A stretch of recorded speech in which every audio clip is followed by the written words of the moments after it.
really important.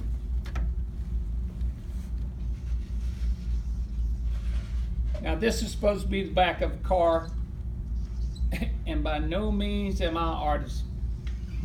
My sister is a commercial artist in Richmond, Virginia. I'm talking about she can start and all of a sudden characters just be popping up.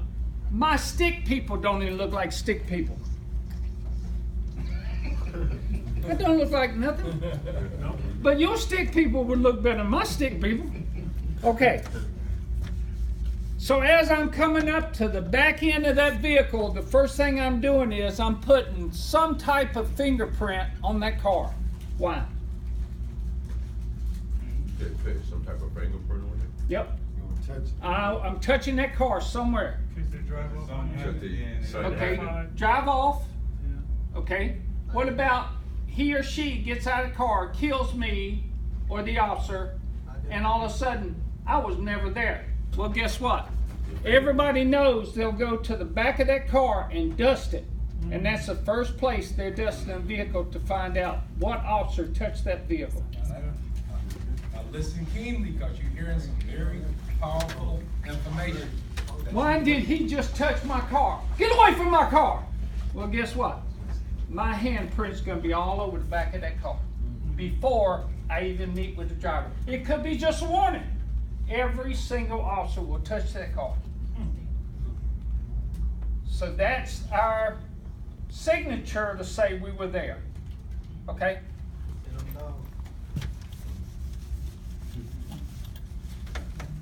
Once the officer comes up to the window, the things what we're really looking for is where are your hands? Had one guy, he had a tick. And you could see him, you know, he looking at you and stuff.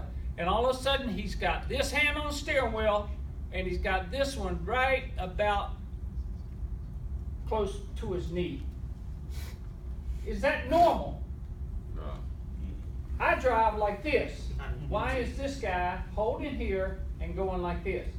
So you got to look at him. Now, young pup, and when I say young pup, that's a new officer on the street, maybe about 6 months to a year. He or she's trying to improve themselves.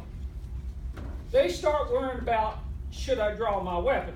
Because they don't know what he's coming up from. I look at him and I said, now stop.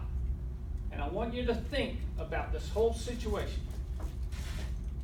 Is there any way you can bring that right hand and come up to the steering wheel and position it just like the other? Nice and calm. But if he looks up at me and sweat's rolling all over him, and it's cold like it is now, you got a problem. Because he or she is now going to decide if they're going to do something stupid. Now, the maturity level for me, I hold up to the very last moment.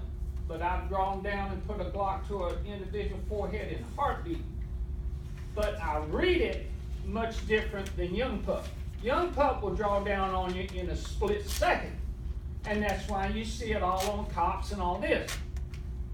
The mature individual, they read it a little bit more, and then they decide if they need to maybe perform deadly force on a person.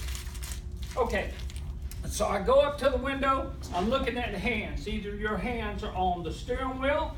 Some people go above and beyond and they go, don't shoot, officer, don't shoot. Well, guess what? We ain't into that mode. Don't get into a panic mode about the officer, because the officer is in more panic mode than you are. Right now, we don't know what's going on. All it is a traffic stop, a Georgia violation. Don't make it any harder than it is.